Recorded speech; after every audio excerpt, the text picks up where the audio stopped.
Hello, hello. Welcome to Heart of the Wild, where we cover all things animals, wildlife, animal conservation, animal behaviors. And today we are very excited to be talking about wild dogs. Wild Hello, dogs. Tristan. Tristan is on another level today. We were just dancing to that Well, and by music. we mean da. So we might need to try to put that in No, somehow. you No, were well, dancing I also. was stretching, and then you try to mimic my dance move, which is like just like a Oh, I stretch. thought you were dancing. No, I was going like this. maybe that should be our intro. Cool. Maybe. If anyone is listening, we are just don't watch. It's just so embarrassing how we're So, dancing right now. it's so But cringy. back to the wild dogs. Wild dogs. We're really excited to talk about these highly endangered animals today. But also gorgeous and often mistaken in terms of the types of animals that they are, based on the name alone. I think we can start there. So, Tristan, want to talk to you about the differences between wild dogs and domestic dogs because in the name, it's dogs. So, can you talk a little bit about the differences between a wild dog and a domestic dog? You all got no idea, hey? Phew, I think it's gonna be a short episode. No, there's so much to talk about with them. No, there is a lot to talk about them, and you are right. Like the name is quite misleading. So we call them wild dogs. Why we call them wild dogs, I'm not actually 100% sure. I mean, I'm sure that the resemblance you can definitely see is like, it is related to a dog. However, it is actually part of its own genus. So, all dogs are the genus, they're Canis. So they all, are together in a family, where a wild dog is a completely different species.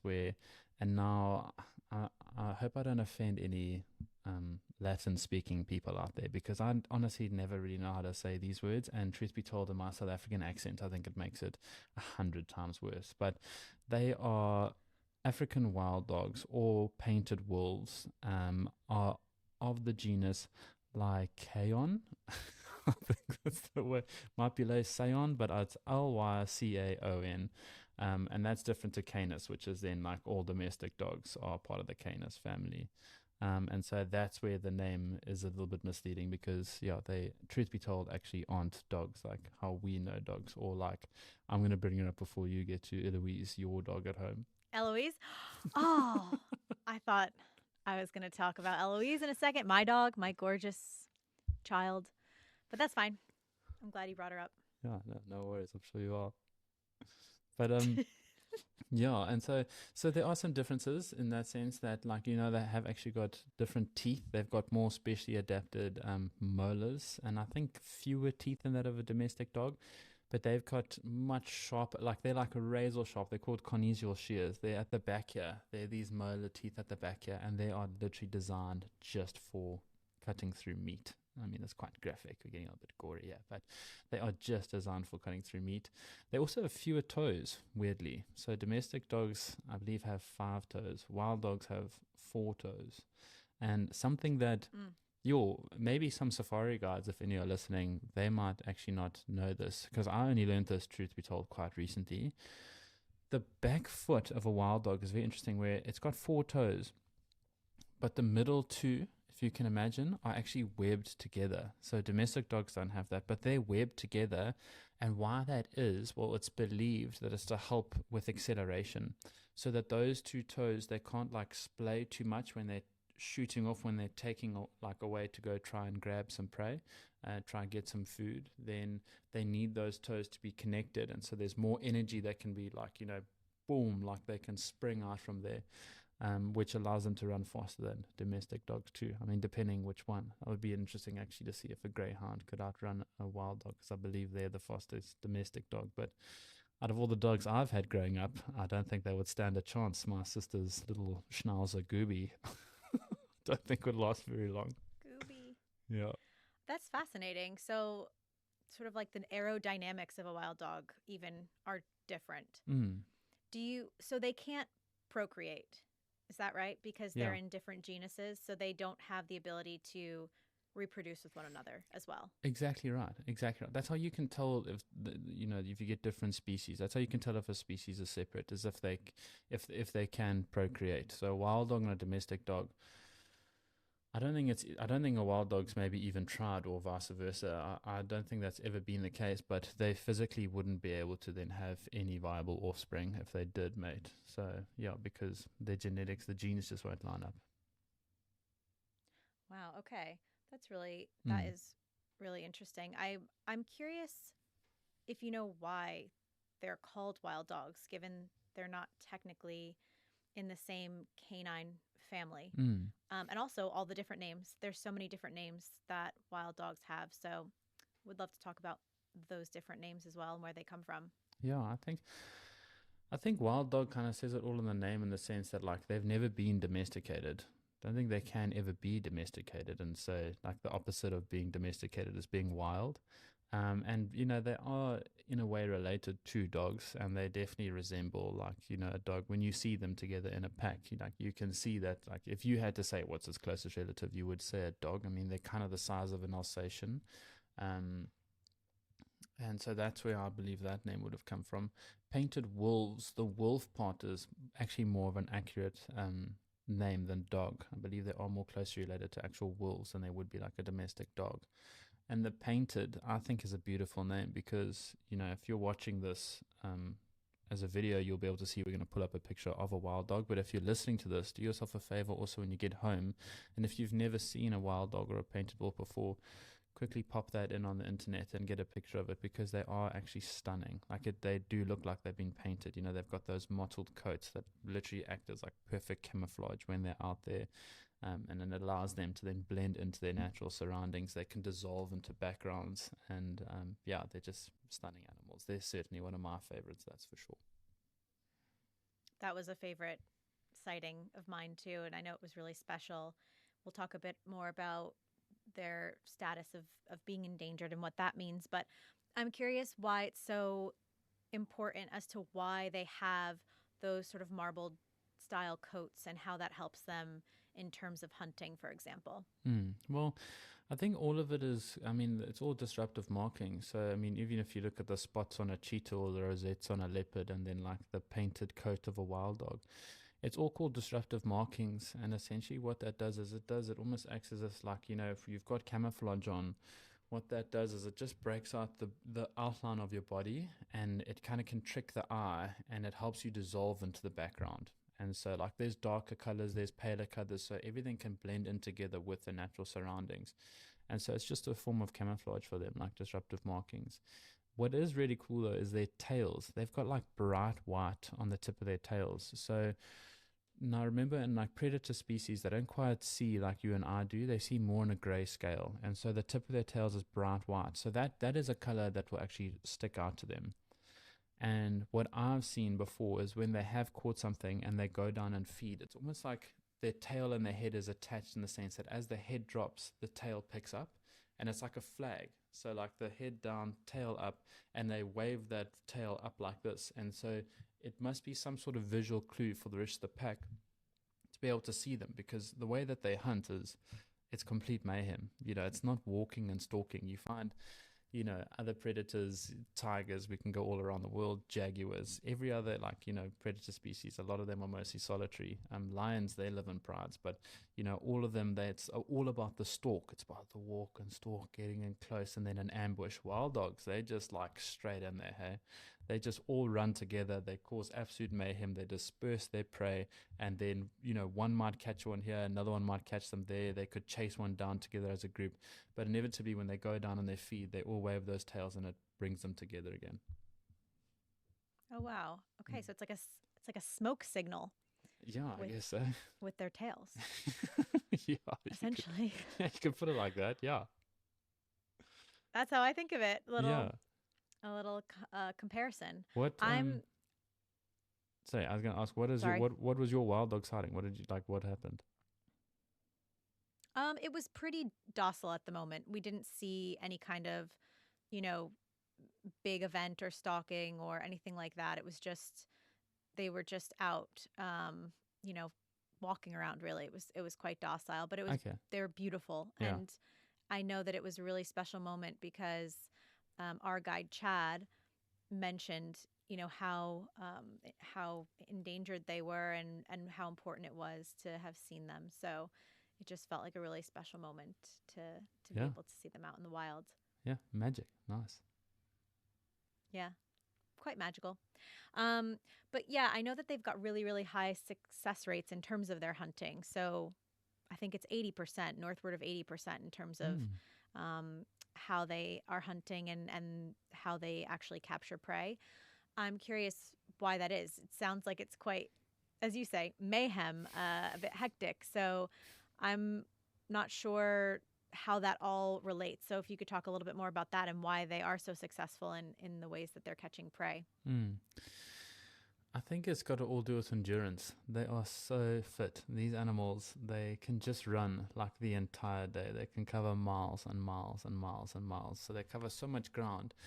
And, by being in large packs, first of all, definitely helps them. They aren't solitary hunters. It's much easier to bring something down when you're working as a team than by yourself.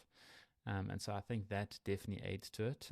But I think just the speed in which they can run, I think that the endurance that they have, I mean, they'll chase anything down. There's nothing out there that can, outrun them from a distance point of view. Like they will literally chase anything down until like it's so exhausted it can't go anymore. In fact, they've even been seen before, especially like in big open plains when, the animal's got absolutely no cover. So it's got nothing to try run through. It can't go through like a riverbed or through dense bush to try get rid of them. It just has to keep running in a straight line like in these vast open plains.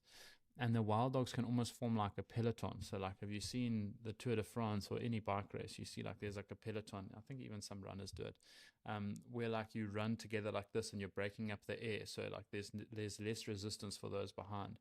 And so they can take turns running in this peloton. So like leaders go, then they break away, then other ones go in front, and they take turns chasing down this animal until they just like are absolutely exhausted and there's nowhere else they can go but down. And so I think that aids to it, and it makes a huge difference. Hey? And you're 100% right. I can see you doing your research. I'm impressed. Well done. It is about 80% of the time it's believed that they are successful in a hunt, as opposed to that of like the other predators in the area, which typically range between like as low as 20 to 30% of the time that they are successful. Right. So the Peloton movement that you made with your hands, can you explain that a bit for those who are just listening in? Because I really think that that's such a cool tactic. Like, how different from, say, like a lion or a cheetah, or any other big cat, really, Mm. that I'm aware of. Obviously, keep me honest, but that is quite a interesting way to take down prey and to use their smaller stature but bigger group hunting to their advantage. Yeah, I know it is. So it's fascinating to see and watch. Like I wish in my area we got to see more of it. Like here, they basically just bursting through the bushes and grabbing anything they can. I mean, they can take down like 2 to 3 impala a day, depending on how big the pack is. But essentially, what the peloton is it's like you get the leaders in the front and they're leading the charge. They're essentially the pacemakers. So they're setting the pace for chasing down this animal. And they can't hold that pace forever themselves. I mean, they can keep running, but they can't keep sprinting for forever. And so they'll take turns then like switching out to be the pacemakers until eventually that other animal is exhausted to the point where it can't even run anymore. And it must be quite a crazy thing to see because essentially it just has to give up and inevitably it knows what's coming and what's going to happen. And so it is similar to that of like what you would see like humans doing in races like the Tour de France or any road bike race, or I think even some running races. I know I've seen a few of them where like everyone's running together, and I've never run a marathon or anything like that, so I can only assume that's what they're trying to do. But I mean, if there's a runner out there that wants to correct me, you're welcome to, because I've got absolutely no idea what I'm talking about in that sense. Not me.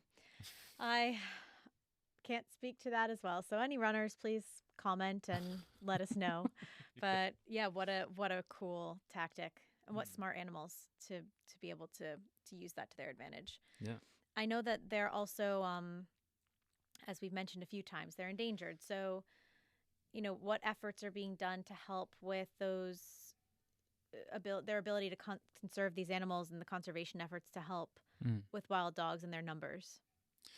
Yeah, so like the biggest killer of wild dogs, unfortunately, is humans. So like with us, with populations increasing and wildlife areas getting encroached on, you're going to get these human and wildlife interactions. And so by then turning some other areas like Kruger, for example, where I am, is a great example of this, where they've opened up into separate countries. They've tried to expand as much land as possible and, convert those lands that might have been like agricultural, like back into wildlife areas. And so they're growing. So they're trying to allow for more space for these dogs to exist in. Um, but there are other efforts. The snaring is a massive killer of wild dogs. So you'll get, throughout Africa, really, you'll get snares put down for bushmeat. So it's not essentially to catch wild dogs, but it's actually there to catch bushmeat in order to, like, either feed yourself, families, or in some cases, unfortunately, it seems that bushmeat does get sold. And so there's huge, like, snare projects that go on where people go out and they remove snares. I mean, um, there's even some organizations where they'll turn the snares into like bangles. So that's a way of funding it, which is so brilliant, is that they'll go out and then they'll get these snares, and the ones that they've recovered, then they bring back and they turn into bangles, and you buy those bangles, and like you're keeping that project going, which is like really interesting. Rabies. I'm wearing two right now, Really, actually. eh? They're not bangles, but they're bracelets that one is for cheetahs and one is for rhinos, and they're beads. But the proceeds from these bracelets Yeah. that you buy go directly to the conservation efforts for Yeah. these particular animals. Oh, that's amazing. That's nice, eh? I feel bad now. I'm not wearing anything. I I just got a watch on. That's okay, but it does make me feel really nice every time I look at them. So, if Yeah. anyone does come across these beautiful bracelets, whether they're bangles or beaded bracelets, Mm. Tristan, I'm going to quiz you on that later, the different kinds of bracelets, but Sorry. um it's a really beautiful thing to be able to support. Yeah. It's a great way. It's a great way to give back. I know the one in particular that I'm thinking of is called Down to the Wire. Down to the Wire. It's really cool. And I have actually bought one of their bracelets before. I know a few of my friends have got it, even necklaces, and they turn those snares then into like these beautiful bracelets. So I think they're doing some phenomenal work out there. Um, Also, geez, like vaccinating other dogs, like for rabies along especially fence lines of wildlife areas. I mean, that's huge. So, rabies is also a massive, massive killer of wild dogs. I think being quite closely, related to a dog, and to a degree, they can actually contract rabies, and that can be a huge, huge killer on that species. And so they vaccinate the domestic dogs in those areas so that they can't contract rabies, because wild dogs, they don't necessarily, if they want to, they can break out of a fence line. A fence means absolutely nothing to them.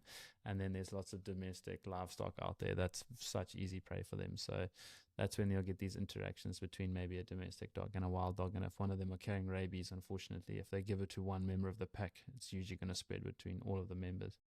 So, are there any times that you volunteered with groups that have supported wild dogs? Any kind of experiences that you've had directly with wild dogs? Any kind of cool wild dog sightings?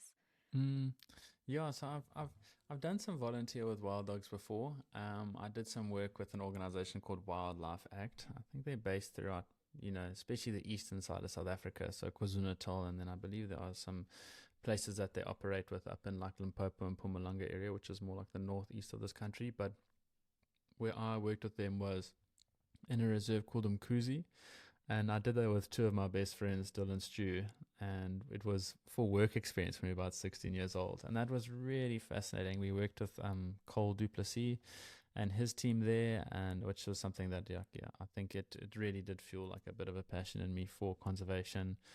And we got the chance to then monitor a pack of wild dogs. It was a pack of 16. And essentially for them, they have to make sure that they like always can find those wild dogs. They have to monitor them all the time and try to get a sighting of them at least once a day, because snaring is such a big issue and because rabies is such a big issue, that they want to check like the health of these animals, because if there is a problem, then they need to act on it immediately. And so they can monitor it through telemetry. So essentially, within a wild dog pack, there is like an alpha pair. And so they'll try put a radio collar on one of the either the male or the female, because they're always running together with the pack, those two. And so then they'll use telemetry, which is essentially it's a radio frequency that beeps, and the closer you get to them, the louder the beep and more frequent the beep gets. It's really cool to watch.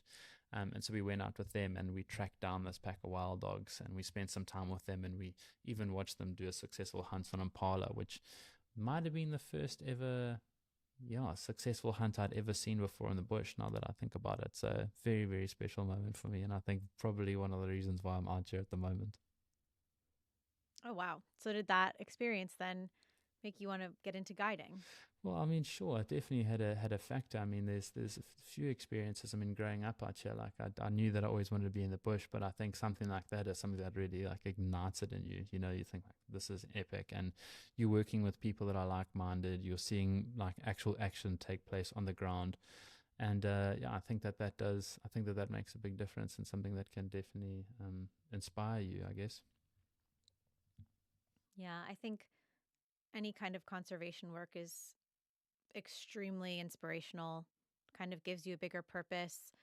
We just talked a little bit about what makes you feel rich, like what are varying degrees of like wealth in your life, and supporting a greater purpose outside of your own, and being able to be amongst these incredible animals, and just the smells and the sounds and the vastness of these animals, and beyond all of those experiences, but being able to help them, I think drives an additional layer of wealth and fulfillment, um, than either of us could imagine. So to me, that's it's in itself is a reason to want to inspire someone to get into a career path. So that makes perfect sense to me, just based on some of the conversations that we've had. Yeah, no, no. And you would know how it feels. I mean, you've done some amazing work with domestic dogs, I believe. You were telling me how you've got them flown out of, is it born torn countries, or where did they come from? Yeah, I've done some work with a rescue group called the Kanuku Rescue. It's based in New York, and they've got partnerships on islands, specifically the Aruban Island. So Aruba, Kanuku is a word that originated in Aruba, and in a lot of these islands, dogs are known as cockroaches. They are vermin. I know that you've talked about that as well in terms of different animals. I think wild dogs being one of them, in South Africa. But these dogs are not seen as domestic domesticated pets as you would in many different areas of the US or Europe, and some of these more developed countries that probably many of our listeners come from. But it's really difficult to see the types of conditions that these dogs are left in, the way that they're treated, the way that they're viewed. And a lot of work is being done to educate the younger generations on the islands. And this work is being done across many different islands in the Caribbean and beyond. But a lot of the work starts with taking the dogs out of the islands that can be rehomed, if they're young enough. So it's usually a weight limit issue, to get them on a plane. A lot of the different regulations around plane travel is a big barrier, um, but also trying to work with local authorities to make sure that some of the actions that are being taken against these dogs are illegal or made to be illegal. Um, but yeah, I think the education piece with younger generations is such a critical element, because frankly, like older generations of people are the ones that have it, culturally embedded that these dogs are essentially, rodents or vermin or cockroaches or what have you, whatever you want to call it. And that's where that kind of starts in terms of the treatment. But yeah, I've flown quite a few dogs from the islands back to the U.S. to be rehomed, and a lot of them have incredible, new families and a new start at life. And I think there is a really interesting link that I know we'll talk about in future episodes between rescue and conservation. They're two different things, but they've got that general link of wanting, better for animals at large. So I'm really excited to be talking to some really amazing guests and uh, just shining a brighter light on some of that work as well. Yeah, I'm excited to learn more about it. Yeah, I don't, because I didn't know much about it until meeting you, and then also you explaining it to me. So I think that is it's great work out there, and it's you can't help but feel for these dogs out there, and I'm glad that they've gone to a better home. And you can feel it in the same way with wild dogs, even like you're talking about vermin there. And yeah, I know that you and I have spoken about it, but for the listeners, I mean, you can't even believe it. It was only, I think, literally as soon as as early as the 90s, that South Africa, like legally, I think that wild dogs were still classed under vermin. So, like, you could almost take them out like you would like a rat or a mouse or something like that. So, in these areas, the wild dogs were just getting shot out and killed, and the numbers crashed down significantly. And now, because of that, like wild dog gene pools are very small. There's only thought to be about 6,000 wild dogs left out in Africa. I mean, most of them are down in southern Africa.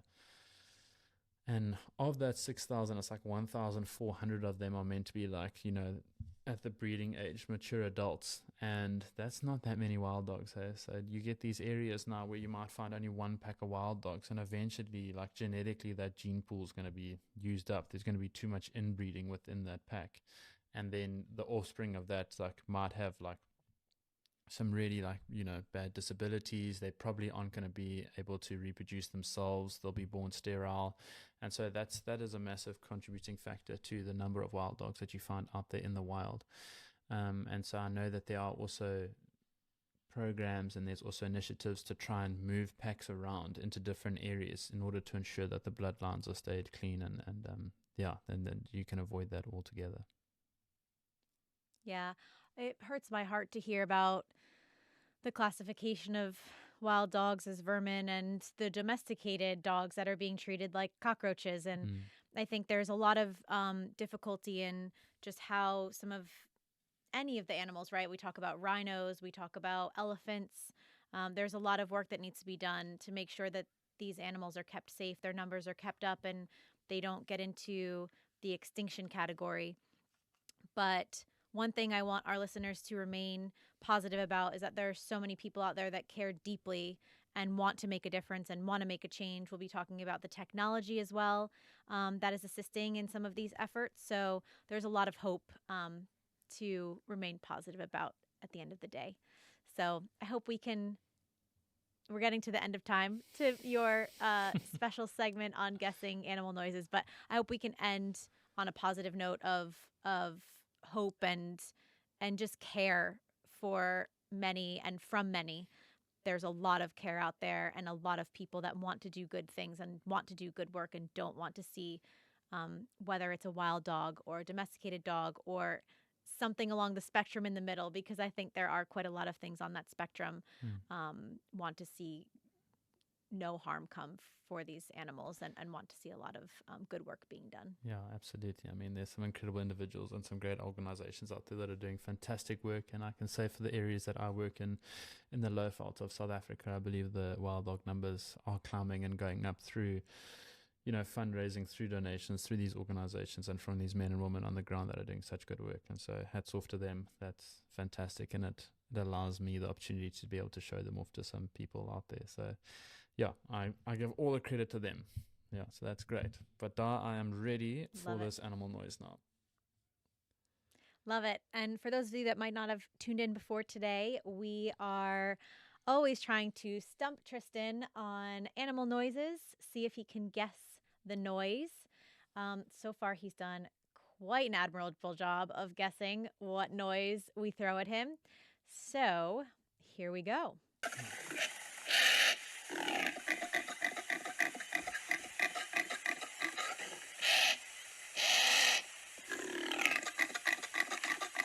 I think he knows this one just by his face. I do know that one. I've had so many guests come to me in the night and say, Tristan, I think there was a lion outside my tent, or there was a leopard by our swimming pool. Like, there was right outside calling. And it turns out it wasn't either of those. It's actually a male impala rutting. Yeah. That's right. Yeah, That's so an there we impala. go. Cool. Nice. Well, Actually, that is so funny you say that, because when I was sleeping one night, the first night on safari, I heard, maybe it was this. It was a psychotic noise. Yeah. I was up all night and I didn't know what it was. And I should have mentioned it to you, but I didn't because I was embarrassed because I didn't know what it was. And actually, it might have been this. It was something mating outside of our pool. Mating. Specifically mating. They were making a mating sound. It was, they sounded like they were not hurt, but could have been. Do you know what I mean? I know It was like they sort of were having fun, but it also sort of could have been getting killed, but you knew they weren't getting killed. Do you know what I mean? I know what you mean. I think that noise says it all. That's kind of exactly what that would sound like, I believe. So it probably was that. Next time you come, try record it. I'll try. I was too terrified. I was like in my bed. I was literally, I felt like I was stiff as a board. I was just like, what is it? What is that noise? I'm terrified. That's how I felt. Shame. Well, you survived though. I'm happy to see that. Thank you. I'm here to tell the tale. Great work, Tristan. As always, knew the noise. Thank you Love very it. much. On that note, we are out for today. Thank you so much for joining us. As always, want to remind you to let the heart of the wild inspire not just awe, but action. Our most important takeaway for every episode. And we will be sure to see you all soon. Thanks, everybody. Thanks, Dar. Cheers, everyone. Thanks, Trist.